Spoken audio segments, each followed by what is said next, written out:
नमस्कार स्टूडेंट्स। आज हम लोग कक्षा 10 की प्रश्नावली 2.2 करने जा रहे हैं, जिसका पहला सवाल जो दिया हुआ है कि कोई एक बहुपद जो द्विघाती बहुपद है और द्विघाती बहुपद की शून्याङ्क ज्ञात करने और इन शून्याङ्कों की सत्यता की जांच करनी है। तो सबसे पहले तो हम लोग देखें कि बहुपद क्या होगा। तो बहुपद के लिए हम लोग देखते हैं कि एक तो जैसे रैखिक बहुपद होते हैं, जहां पे अगर कोई चर पद और उस पर घात 1 हो, जैसे मैं लिख दूं x + 3, तो यहाँ x पर घात 1 है, जैसे लिख दिया y + 2, तो यहाँ पे चर पद पर घात 1 है, तो ये जो बहुपद होंगे ये रैखिक बहुपद हो जाएंगे। इसी प्रकार से हम लोग बात करें कि यहाँ इसमें हमें दिया हुआ है द्विघाती बहुपद, और जब द्विघाती बहुपद दे रखे हैं तो द्विघाती बहुपदों के लिए ये पहचान होगी कि ये जो बहुपद है इनमें जो चर पद होते हैं, इन चर पद पर घात जो है 2 होती है। बड़ी घात 2, उसके बाद में छोटी घात के रूप में यहाँ घात 1 हो सकती है। तो इस प्रकार से हमें जो द्विघाती बहुपद दे रखे हैं, इन द्विघाती बहुपदों के हमें यहाँ पे शून्याङ्क ज्ञात करना है और शून्याङ्क ज्ञात करने के बाद में शून्याङ्कों की सत्यता की जांच करनी है। तो यहाँ ये जो अपने को प्रश्न जो दिया हुआ है x² - 2x - 8, ये एक कोई द्विघाती बहुपद है और इस द्विघाती बहुपद के लिए हमें शून्याङ्क ज्ञात करने हैं। तो इसके लिए हमें कुछ छोटी-छोटी बातें देखनी है कि ये जो x² जो लिखा होता है, इस x² का जो गुणांक होता है, इसे हम लोग इस गुणांक को x² के गुणांक को a माने। जो x लिखा हुआ है इसके गुणांक को हम लोग b माने, और जो लास्ट में जो जिसके साथ में चर पद नहीं है, ये जो पद होता है, इसके गुणांक को या इस संख्या को हम लोग c माने। तो यहाँ पे x² जो है इसका गुणांक इस प्रश्न में यहाँ पे देखें आगे कुछ लिखा हुआ नहीं है, इसका मतलब इसका गुणांक 1 हो जाएगा, अर्थात हम लोग कहें a का मान 1। फिर देखिए यहाँ हम लोग ये देखें कि जो x है, इस x के साथ में 2 लिखा हुआ है, तो x का जो गुणांक है वो उसको b से डिनोट करेंगे और इसका मान जो है 2, और इसका साथ में निशान और लिखना है -2। फिर हम लोग बात करें लास्ट में जो ये जो पद लिखा हुआ है जिसके साथ में कोई चर पद नहीं, इसे हम लोग c से प्रदर्शित करेंगे, जिसके साथ में निशान माइनस का और -8। तो हमारे पास में यहाँ पे जो a, b और c के मान जो आए 1, b का मान -2 और c का मान -8। हमें यहाँ पे इस प्रश्न को हल करने के लिए a, b, c ये जो गुणांक है इनको थोड़ा सा समझ लेना है। तो इसके बाद में हम लोग आगे जब भी इसके गुणनखंड निकालेंगे और उन गुणनखंडों से हम लोग जो शून्याङ्क प्राप्त करेंगे उसको बहुत आसानी से समझ पाएंगे। तो प्रश्न क्या लिखा हुआ है? प्रश्न लिखा हुआ है x² - 2x - 8, इस पद द्विघाती बहुपद के हमें शून्याङ्क ज्ञात करने। तो इसको क्या लिखें? x² - 2x - 8, इस पूरे का मान हम लोग किसके बराबर लिख दें? शून्य। अभी हमें इसके शून्याङ्क ज्ञात करने, तो तरीका देखो क्या होगा। ये जो x² का जो गुणांक a लिखा है, इस a को जो लास्ट में जो पद जिसका मान c लिखा है, इस c से गुणा करवा दें। a के मान को और c के मान को गुणा करवा दें। तो गुणा करवाया तो a का मान तो 1 है यहाँ पे, और c का मान -8 है, -8। गुणा करवाने पर ये -8। हमें करना क्या होता है? हमें यहाँ पे शून्याङ्क ज्ञात करने के लिए x² के गुणांक और इस c के गुणांक इनको आपस में गुणा करना है। गुणा करने के बाद में यहाँ ये जो मान आया, ये जो गुणनफल आया ए और सी का गुणनफल, इसके गुणनखंड निकालने हैं। और गुणनखंड जो है अभाज्य गुणनखंड, 8 के हम लोग अभाज्य गुणनखंड निकालते हैं अभाज्य गुणनखंड विधि से। तो 2 का भाग दिया, यहाँ 4 आ जाएगा, फिर 2 का भाग देंगे, यहाँ 2 आ जाएगा, 2 का भाग देंगे, 1 आ जाएगा। तो इसके गुणनखंड आए अपने पास में 2 गुणा 2 गुणा 2। इन गुणनखंडों से हमें ये जो b का मान है, इस b का मान लेके आना है। यानी कि इन गुणनखंडों को आपस में जोड़ें और घटाएं, तब b का मान आए और गुणा करने पर a और c का गुणनफल आए। तो यहां हमारे पास में 2, 2 और 2 के रूप में यहाँ पे गुणनखंड आए। इनके लिए क्या करें कि जो b का मान है वो कितना, -2।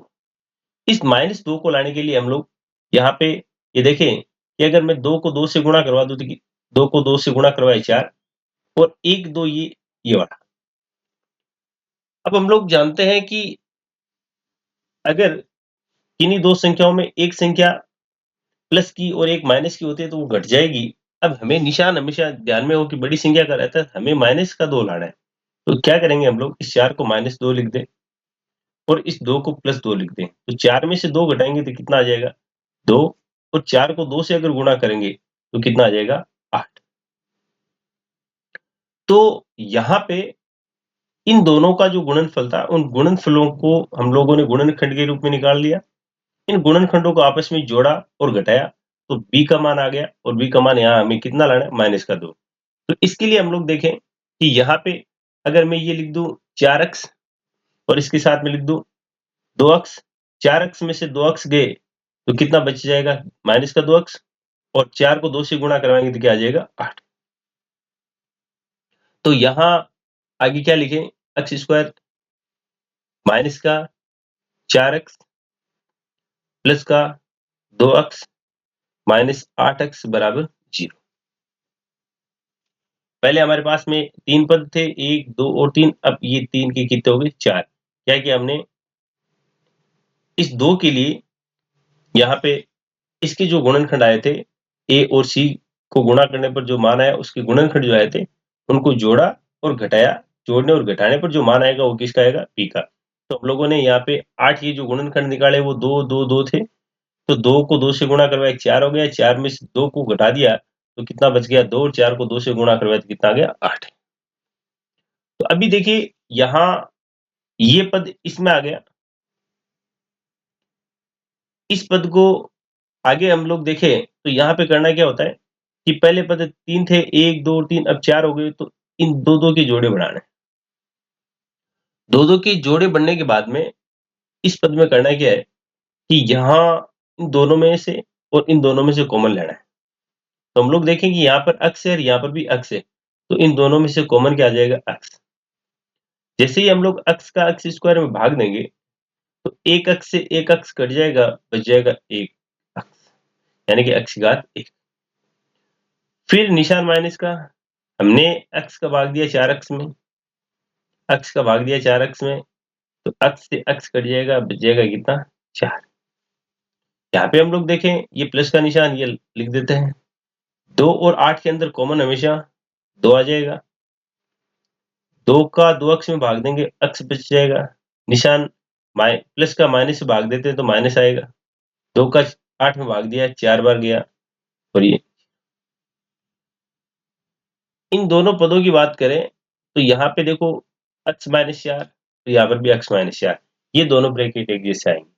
तो ये दोनों एक जैसे हैं, इनको कॉमन ले लेते हैं तो क्या आ जाएगा, x -4 और इधर क्या बच गया, x +2। ये हमारे पास में गुणनखंड प्राप्त हुए। इन गुणनखंडों को किसके बराबर रख दें, शून्य के बराबर, जिससे हमारे यहाँ पे शून्यांक प्राप्त हो जाएंगे। तो पहले गुणनखंड को x -4 को 0 के बराबर रखें, माइनस का 4 है, पक्षांतर करेंगे प्लस का हो जाएगा तो x बराबर 4 आ जाएगा। दूसरे के लिए बात करें, यहाँ x +2 बराबर इसको भी क्या लिख देंगे, 0। तो x से प्लस का 2 उधर जाएगा तो माइनस में आ जाएगा, तो -2। हमारे पास में यहाँ तो जो शून्यंक प्राप्त हुए, एक तो क्या 4 और एक क्या -2। ये इस द्विघाती बहुपद के लिए जो है शून्यंक हमें मिले। अब भी क्या करना है, इन शून्यंकों की सत्यता की जांच करनी है। शून्यंकों की सत्यता की जांच। और शून्यंकों की सत्यता की जांच करने के लिए हमें करना क्या है, शून्यंकों की सत्यता की जांच करने के लिए जो पहला शून्यंक आया उसे एल्फा से प्रदर्शित करेंगे और दूसरा जो शून्यंक आया उसे बीटा से प्रदर्शित करेंगे। अर्थात यहाँ पे एल्फा का जो मान है वो कितना आ गया 4, एल्फा का मान आया 4, बीटा का जो मान है वो है -2। एल्फा और बीटा के दो मान प्राप्त हो गए। हमें शून्यंकों की सत्यता के लिए दो सूत्र देखने हैं कि एल्फा प्लस बीटा बराबर -b/a। यहाँ पे एल्फा और बीटा दोनों क्या है शून्यंक, तो हम लोग लिख सकते हैं शून्यंकों का योग बराबर -b/a।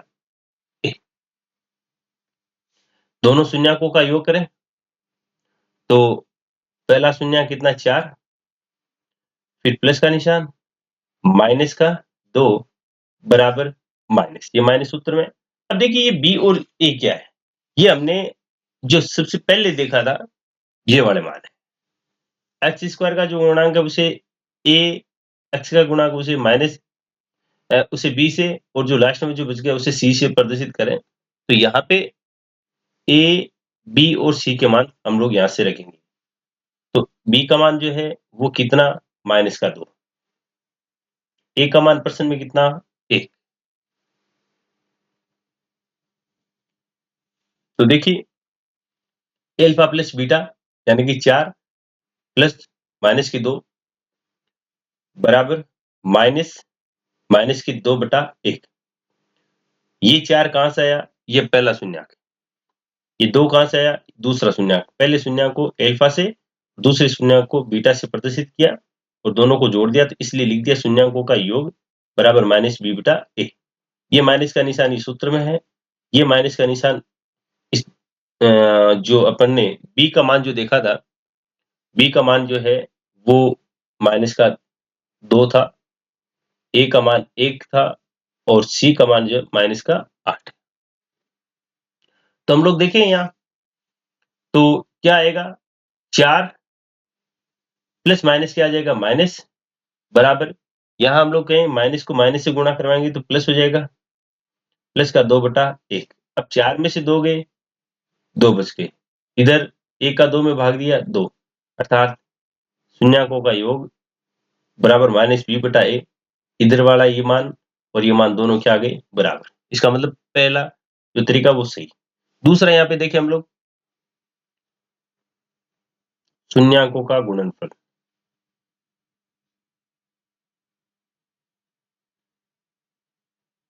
शून्यंकों का गुणनफल बराबर होता है c/a। शून्यंक कौन से, एल्फा गुणा बीटा बराबर c/a। एल्फा का मान हमने यहाँ पे देखा कितना आ रखा है 4, 4 लिख दें, गुणा का निशान, बीटा का मान -2 -2 लिख दिया, सी का मान जो हमने यहाँ पे ये जो देखा था ये सी का मान -8 और ए का मान 1। तो हम लोग देखें यहाँ पे -8/1,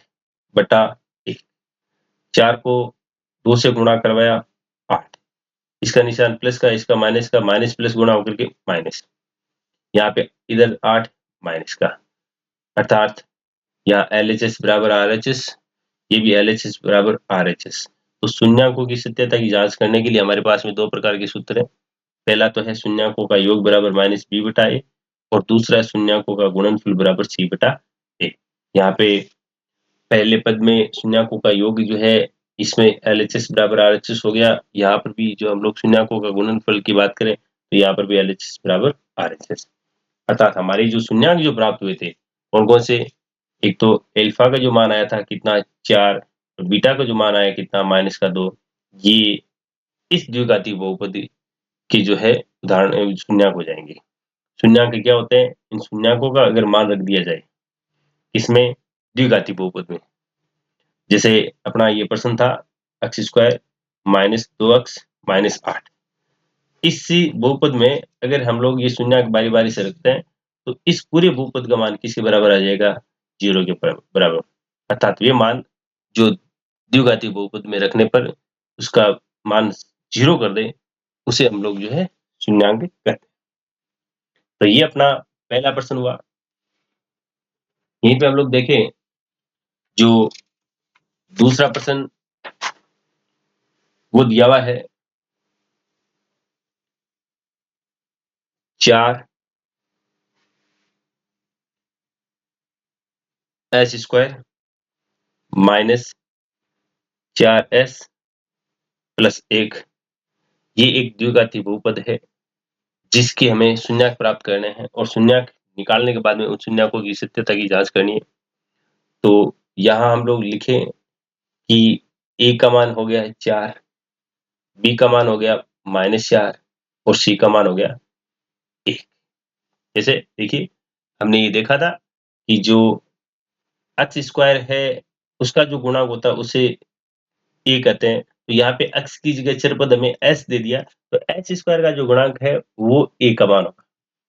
फिर हम लोग कह रहे थे x का जो गुणांक है, तो यहाँ पे x की जगह s दिया, तो s का जो गुणांक है वो b का मान, और जो ये बच गया ये c का मान। तो हमारी इस द्विघाती बहुपद के लिए a, b और c ये हमने निकाल ली।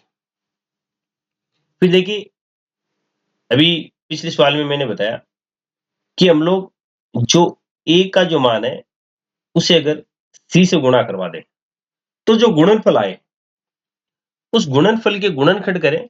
जैसे यहाँ पे a का मान कितना दिया हुआ है 4 और c का मान दिया हुआ है हमें 1। अगर इन दोनों को गुणा करवाएं तो कितना आ जाएगा 4। इस 4 के लिए हम लोग देखें गुणनखंड करें इसके तो कितना है, कितने 2 और 2 आ जाएंगे। इस 2 को अगर हम लोग 2 से गुणा करवाते हैं तो कितना आता है 4, और 2 और 2 को अगर जोड़ दें तो कितना आ जाएगा 4। अब हमें निशान जो है वो माइनस का लाना है, तो अगर मैं इसके आगे 2 लिख दूं, इसके आगे भी मैं 2 लिख दूं, ये निशान लगा दूं माइनस, यहाँ पर भी लगा दिया माइनस, साथ में लिख दिया s और ये s। अगर 2s और 2s को जोड़ेंगे तो कितना हो जाएगा 4s, निशान माइनस का। तो हमें जोड़ने और घटाने पर तो लाना था 4 और गुणा करने पर भी लाना था 4। तो इसके लिए हमारे पास में जो 2 टुकड़े प्राप्त हुए वो क्या आ गए -2s और -2s। इसको यहाँ पर रखें और हल करें आगे। तो लिखेंगे 4s² -2s -2s + 1 बराबर 0। पहले 3 पद थे, अब 4 हो गए, तो 4 के लिए हम लोग क्या करेंगे, यहाँ पे जोड़े बनाएंगे। पहले जोड़े से जो कॉमन आ रहा है उसको लें हम लोग। एक तो आ रहा है 2 और एक आ रहा है s। 2 का 4 में भाग देंगे 2 बार जाएगा, s का s² में देंगे s बार जाएगा। 2 का 2 में भाग दिया 1, s का s में भाग दिया 1, 1 को 1 से गुणा करेंगे 1 आ जाएगा, निशान माइनस का।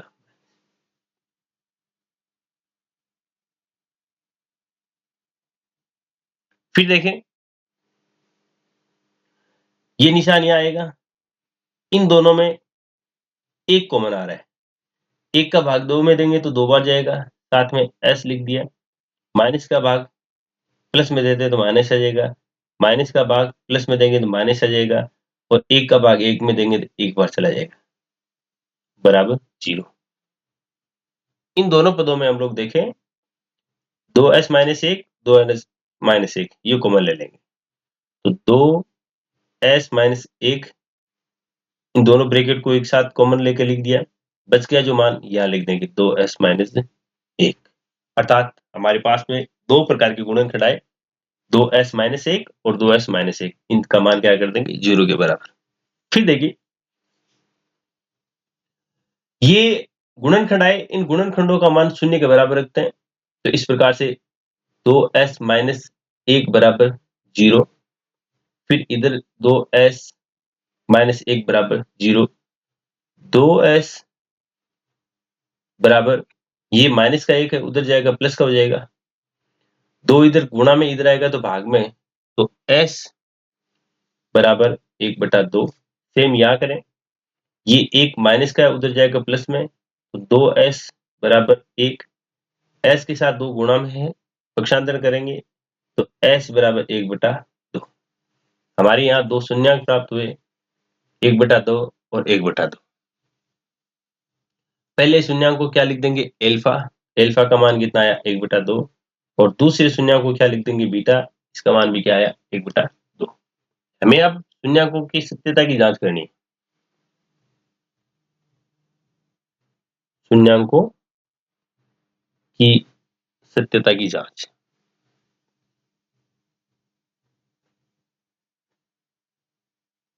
और शून्यांकों की सत्यता की जांच के लिए हमारे पास में 2 सूत्र हैं।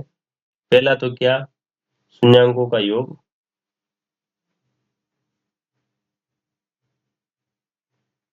बराबर माइनस बी बटा ए। दूसरा जो शून्यांक है वो क्या लिखेंगे, दूसरा सूत्र शून्यांकों का गुणनफल बराबर सी बटा ए।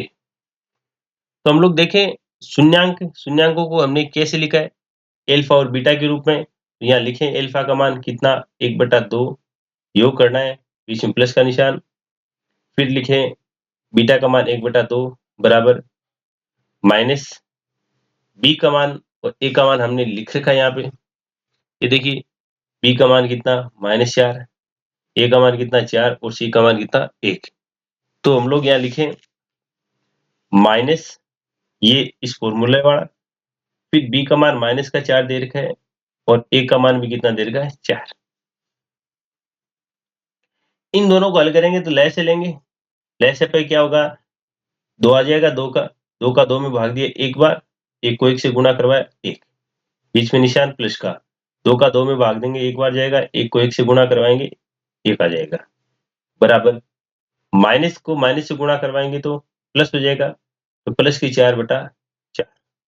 यहाँ 1 और 1 दोनों को जोड़ा, कितना आ गया, 2 बटा में कितना है, 2, इधर लिखा हुआ है 4/4। तो देखिए, इस 2 का 2 में भाग देंगे 1 आ जाएगा, 4 का 4 में भाग देंगे 1 आ जाएगा, तो 1 बराबर 1, अर्थात LHS बराबर RHS। दूसरा हम लोग यहाँ देखें,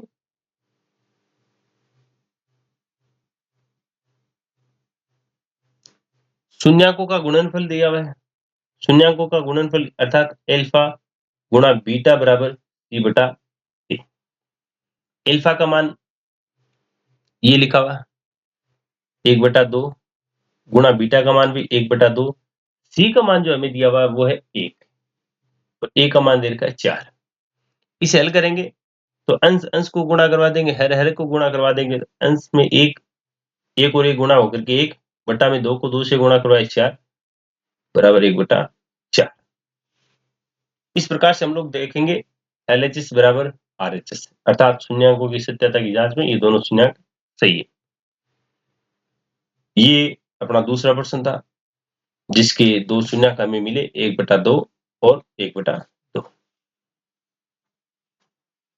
हम लोग इसी क्रम में देखें, प्रश्न नंबर जो 3 दिया हुआ है, वो भी एक सरल सा प्रश्न दिया हुआ है, लिखा हुआ है 6x² -3 -7x।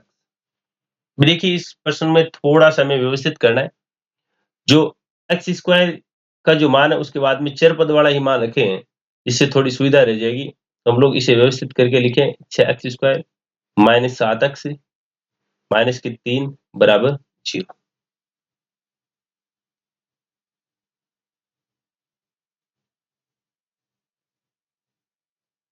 अब देखिए कि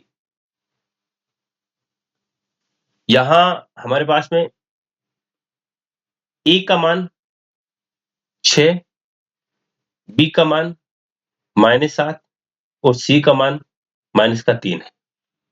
हमें ए, बी और सी मिल गया।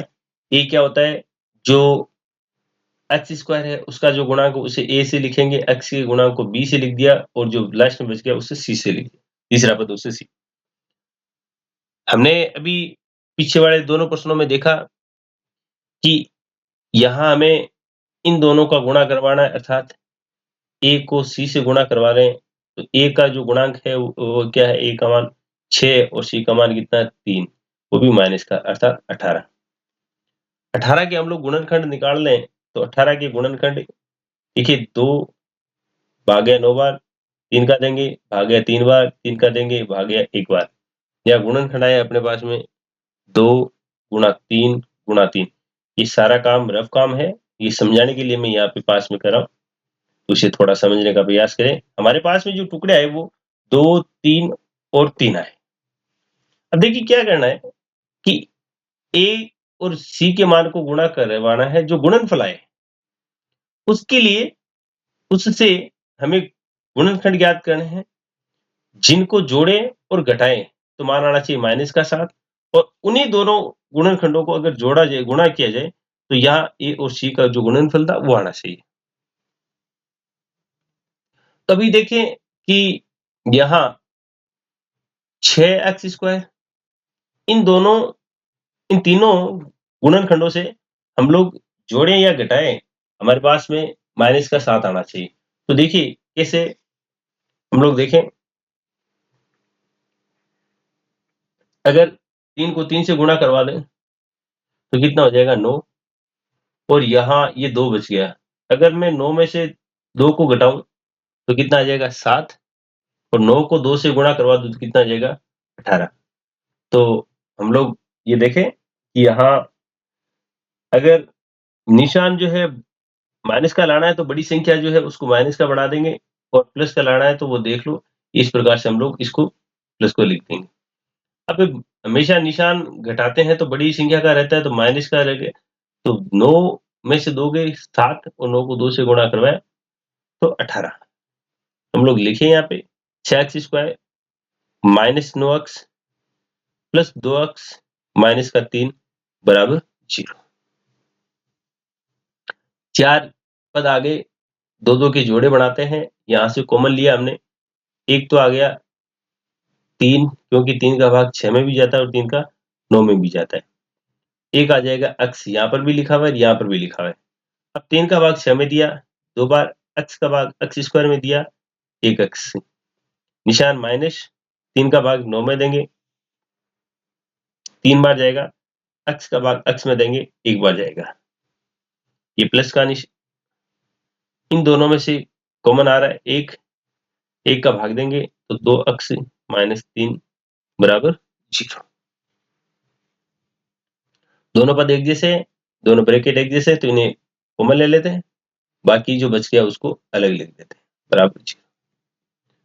यहाँ हम लोग ये कहें कि दोनों ब्रैकेट से ये जो दोनों गुणनखंड आए उनसे शून्यांक निकालेंगे तो 2x माइनस 3 बराबर 0, 2x बराबर 3, तो x बराबर हो जाता है 3/2। सेम इधर देखें हम लोग, 3x प्लस 1 बराबर 0, तो 3x बराबर 1, वो भी कैसा आ जाएगा माइनस का, x बराबर माइनस 1/3। ये पहला शून्यक आ गया, ये दूसरा शून्यक आ गया। शून्यकों को हम लोग क्या लिख रहे हैं, एल्फा, तो एल्फा का मान माइनस 3/2 और बीटा का मान है जो माइनस 1/3। अब हमें यहाँ पे शून्यकों की सत्यता की जांच करने के लिए जो पहला सूत्र है वो काम में लेना है। क्या लिखा था, शून्यकों का योग बराबर -b/a। अब शून्यकों का योग अर्थात ये शून्यक जो दिए हुए एल्फा प्लस बीटा बराबर -b/a। एल्फा का मान आया 3/2 प्लस बीटा का मान आया -1/3 बराबर बी का मान बी का मान हमने ऊपर पहले ही देख रखा है, देखो ये यहाँ पे बी का मान माइनस का 7 बटा ए का मान हमें दिया हुआ है 6।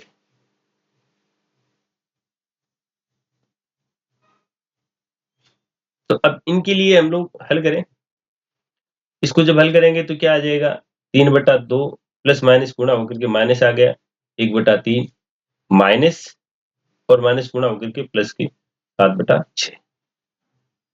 2 और 3 का लेस है जो है वो 6 होता है, 2 का भाग 6 में देंगे, 3 बार जाएगा, 3 को 3 से गुणा किया, निशान माइनस का, 3 का भाग 6 में देंगे, 2 बार जाएगा, 2 को 1 से गुणा करेंगे तो 2, 9 में से 2 गए 7/6 बराबर 7/6, अर्थात LHS बराबर RHS। ये पहला तरीका। दूसरा सूत्र हमें दिया हुआ है शून्यांकों का गुणनफल। शून्यांकों का गुणनफल जो हम लोग लिखते हैं C/A के रूप में। पहला शून्यांक अल्फा, दूसरा शून्यांक बीटा बराबर C/A। जहां पहला शून्यांक अल्फा है तो अल्फा का मान अपने पास में 3/2, बीटा का मान आया -1/3, सी का मान हमें प्रश्न में दिया हुआ है वो -3 और ए का मान दे रखा है वो 6। तो देखिए 3 को 1 से गुणा करवाएंगे तो 3 आ जाएगा, 2 को 3 से गुणा करवाएंगे तो 6 आ जाएगा, निशान माइनस का। इस तरफ देखें -3/6, तो ब्रैकेट के दोनों तरफ एक जैसे पद आ गए तो हम लोग लिख देंगे LHS बराबर RH।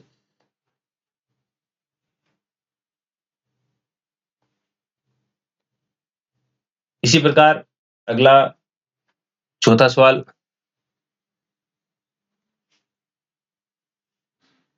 जो दे रखा है वो ये 4u² प्लस 8, 4u² प्लस 8 बराबर 0। इसके शून्यांक निकालने के लिए हमारे पास में देखिए ए का मान, बी का मान है, सी का मान है नहीं, ऐसे पद जब आए तो इन्हीं दोनों पदों में से कॉमन ले लेना है। तो यहाँ हम लोग करेंगे, एक तो 4 कॉमन आ रहा है, एक u कॉमन आ रहा है, 4 का भाग 4 में देंगे एक बार, u का u² में देंगे तो क्या बच जाएगा u, बीच में निशान प्लस का, 4 का भाग 8 में देंगे 2 बार चला जाएगा, u का u में देंगे एक बार जाएगा बराबर 0।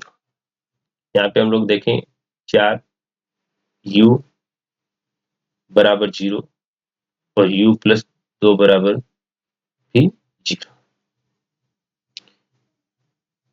तो पहला शून्यांक निकालेंगे तो u बराबर, ये गुणा में उधर जाएगा तो भाग में 0 हो जाएगा, क्योंकि 4 को 0 से गुणा करवाएंगे 4। यहाँ इसमें देंगे u प्लस 2 बराबर 0, तो u बराबर क्या आ जाएगा माइनस का 2। पहला शून्यांक 0 और दूसरा माइनस का 2। अब हमें इन शून्यांकों की सत्यता की जांच करनी है।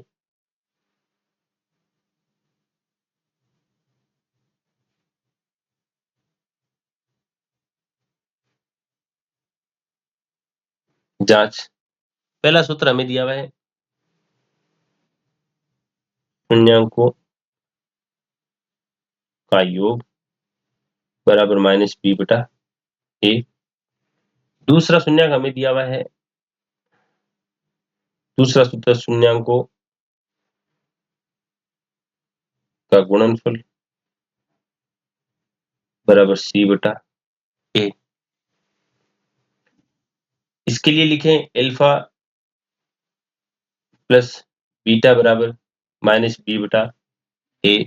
अल्फा का मान हमारे पास में आया 0, बीटा का मान हमारे पास में आया -2 बराबर -b/a। देखिए b का मान यहाँ पे a बराबर तो 4 है और b बराबर जो हमारे मान है 8। ये मान रखे हम लोग, b का मान कितना 8 और ए का मान कितना 4। 0 में से 2 घटाएंगे तो 2 रह जाएगा, निशान माइनस का है। 4 का भाग 8 में देंगे 2 बार जाएगा, तो ये इधर भी माइनस, अर्थात LHS बराबर RH।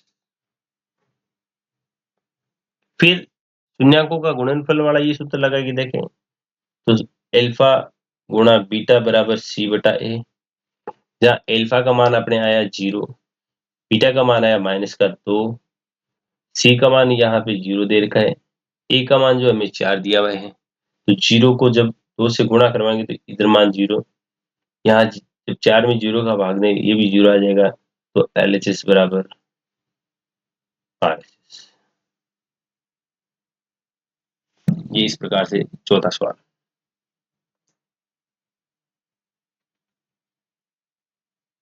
फिर देखिए पांचवा सवाल।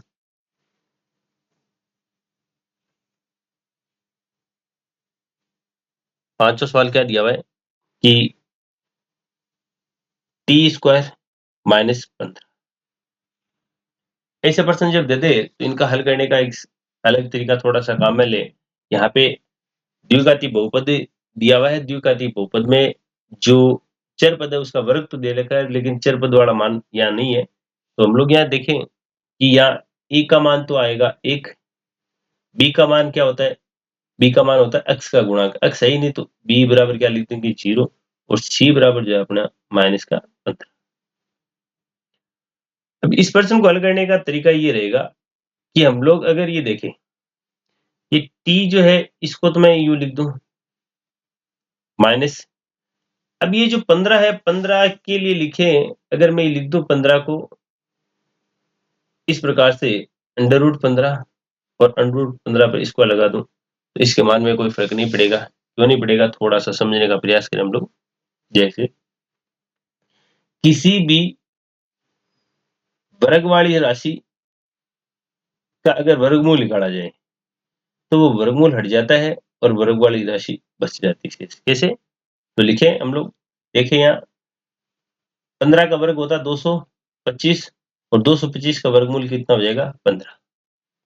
तो मैंने क्या किया, ये जो 15 है इस 15 के लिए यहाँ लिख दिया √15 का होल स्क्वायर, इसका मान सेम ये आ जाएगा। तो इसका मतलब हमने इसमें कोई बदलाव किया नहीं। अब देखिए यहाँ हम लोग देखेंगे कि इसका जब आगे हल करें तो ये पद जो है एक अपने सर्वसीमिक है a² - b², इसके रूप में बदल गया। a का मान t, माइनस का निशान, b का मान √15।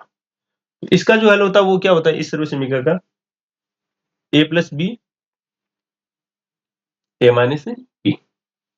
यहाँ a का मान कितना t, b का मान कितना √15,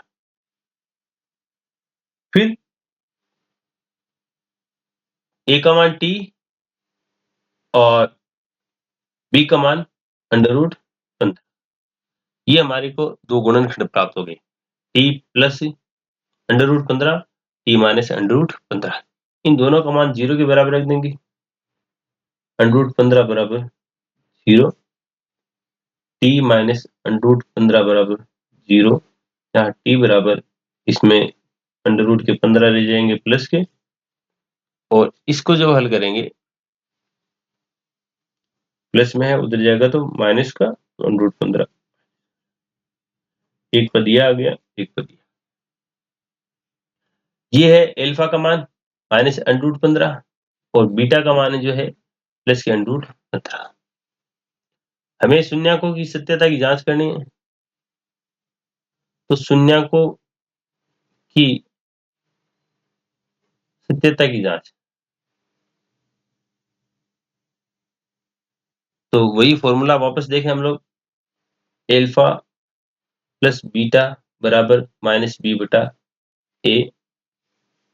दूसरा फॉर्मूला देखें, अल्फा गुणा बीटा बराबर c बटा a। अल्फा का मान कितना आया माइनस के √15, बीटा का मान कितना आया प्लस के √15, बराबर बी का मान यहाँ पे हमें प्रश्न में जो है 0 दे रखा है, निशान माइनस का लगाओ तो कोई बात फर्क नहीं पड़ना, और ए का मान जो है 1 दिया हुआ है। अंडर 15 प्लस का, ये एक माइनस का एक प्लस का, दोनों कट जाएंगे, शेष क्या रह जाएगा 0, और 0 में किसी संख्या का भाग देते तो क्या आ जाता 0, तो LHS बराबर RHS। यहाँ फिर देखें हम लोग एल्फा का जो मान दे रखा है अंडर 15, वो भी माइनस का, बीटा का मान दे रखा है अंडर 15, वो जो है प्लस का, बराबर सी का मान है 15, ए का मान है अपने पास में 1। तो देखिए दोनों के बीच में गुणा का निशान है, और जब गुणा का निशान होता है तो ऐसे में हम लोग ये देखें कि अंडर रूट के अंदर वाले पदों को गुणा करवा देते हैं। अंडर रूट 15 गुणा अंडर रूट 15, निशान एक का माइनस का एक का प्लस का है, तो यहाँ पे इसका मान आ जाएगा अंडर रूट 225। अंडर रूट के अंदर वाली संख्या को गुणा करवा देते हैं, 15 को 15 से गुणा करवाया 225, ये माइनस, इस तरफ माइनस 15/1। 225 का वर्गमूल जो होता है ना वो 15 होता है, निशान माइनस का माइनस लिख दिया, इस तरफ माइनस 15। तो यहाँ फिर हम लोग देखते हैं LHS बराबर RHS। ये अपना 5वां सवाल था। पहले प्रश्न का एक सवाल और छठा वो और देखते हैं हम लोग। 3x² माइनस x माइनस 4, ये अपने को प्रश्न दिया हुआ है। इस पूरे का मान भी हम लोग 0 लिख दें। यहाँ x² का गुणांक a जिसका मान है 3, x का गुणांक b जिसका मान है -1, और c का मान जो है माइनस का 4। a को c से गुणा करवाया तो a का मान 3 और c का मान है माइनस का 4, गुणा होकर के माइनस के 12। -12 के लिए दो टुकड़े ऐसे लें जिनको जोड़े और घटाएं तब तो b का मान आ जाए, और गुणा करने पर a और c का गुणनफल आ जाए। तो इसके हम लोग दो अंतर देखें तो एक तो हो जाएगा 4 और एक हो जाएगा 3। 4 को 3 से गुणा करवाया 12, 4 में से अगर 3 को घटाया तो 1 बच जाएगा, वो भी माइनस का। तो यहाँ इस बहुपद के लिए हम लोग देखें 3x² माइनस 4x प्लस के 3x माइनस 4 बराबर 0। ये कहाँ से आए? 4 और 3, ये हमने जो गुणनखंड निकाले थे। अगर 4 में से 3 को घटाएंगे तो 1 बच जाएगा, 4 को 3 से गुणा करेंगे तो 12। इन दोनों का गुणनफल 12 हो गया। 12 के दो टुकड़े किए जिनको जोड़ने और घटाने पर कितना आ जाए -1 -1। यहाँ ये देखो जो कॉमन आ रहा है वो कॉमन ले, एक तो आ रहा है यहाँ पे अक्स, ये अक्स आएगा। जब इसका इस भाग देंगे तो 3x माइनस 4, एक्स का एक्स में देंगे, एक्स कट जाएगा, बच जाएगा 4। फिर ये प्लस का निशान, इन दोनों में एक कॉमन आ रहा है तो 1 का भाग 3 में देंगे, 3x माइनस का निशान 4 बराबर 0।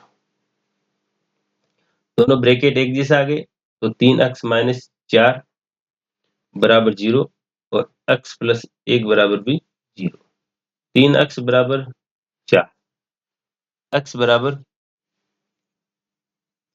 4/3। पहला शून्यंक एल्फा का मान 4/3 है। इस तरफ देखें x बराबर माइनस का 1, दूसरा शून्यंक बीटा बराबर -1। अब देखिए शून्यंकों की सत्यता की जांच करने के लिए हमारे पास में दोनों सूत्र वो लिखे, एल्फा प्लस बीटा बराबर -b/a और एल्फा गुणा बीटा बराबर c/a।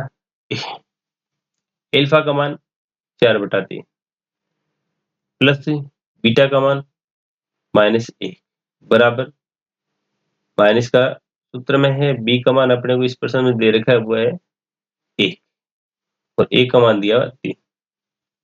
इसको हल करेंगे तो हल करने के लिए दोनों का लसाअ पहले निशान बदल लेते हैं, 4/3 प्लस माइनस गुणा होकर के माइनस, इस तरफ -1/, लसाअ लिया 3 और इसके बटा में 1 मान ले तो 3 और 1 का लसाअ 3, 3 का 3 में भाग देंगे एक बार, 1 को 4 से गुणा करवाए 4, माइनस का निशान 1 का भाग 3 में देंगे 3, 3 को 1 से गुणा करवाएंगे 3, इस तरफ -1/3। 4 में से 3 गए, 4 में से 3 गए 1, बटा में 3 बराबर -1/3।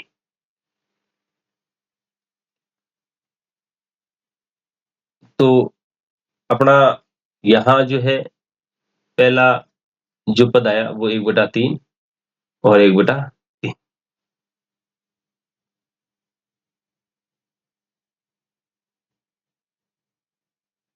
फिर देखिए यहाँ पे ये जो 1 है, ये माइनस का 1 है। माइनस इसके लगा देंगे, माइनस इसके लगाएँगे, यहाँ पर माइनस आ जाएगा और यहाँ पर भी माइनस आ जाएगा। तो 1/3 का मान प्लस माइनस माइनस माइनस क्या हो जाएंगे प्लस 1/, एलएचएस बराबर ऐसे। फिर देखें दूसरा सूत्र ये लिखा हुआ है अल्फा गुणा बीटा बराबर C/A। तो अल्फा का मान दे रखा है अपने को 4/3 गुणा बीटा का मान दिया हुआ है -1 बराबर C का मान जो है वो है -4 और A का मान जो है A का मान वो है 3।